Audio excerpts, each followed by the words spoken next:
মঙ্গল শোভাযাত্রা নয়, বর্ষণ বরণ আনন্দযাত্রা দিয়েই শুরু হয়েছে এবারের পয়লা বৈশাখ।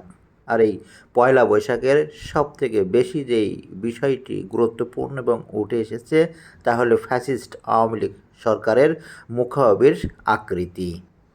ফ্যাসিস্ট সরকারের মুখাবৃতির এই আবৃত্তি নিয়েই আনন্দযাত্রার মিছিলে শোভা পেয়েছে আপাত ছাড়া শুভ নববর্ষ।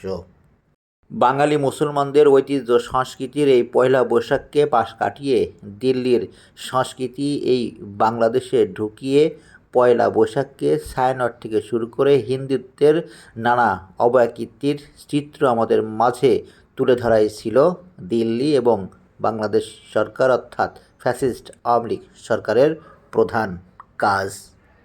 তবে যতটাই ঘটুক না কেন বাঙালি মুসলমান বারবার ফিরে যাবে তার নিজস্ব ঐতিহ্যে এবং ছুঁড়ে ফেলে দেবে দিল্লি তথা ভারতের অপসংস্কৃতিকে। সবশেষ আমাদের পরিষ্কার বার্তা, বাংলা নববর্ষে হিন্দুত্ববাদী নই, আমাদের নিজস্ব সংস্কৃতির মাধ্যমেই পালিত হবে আমাদের এই পয়লা বৈশাখ।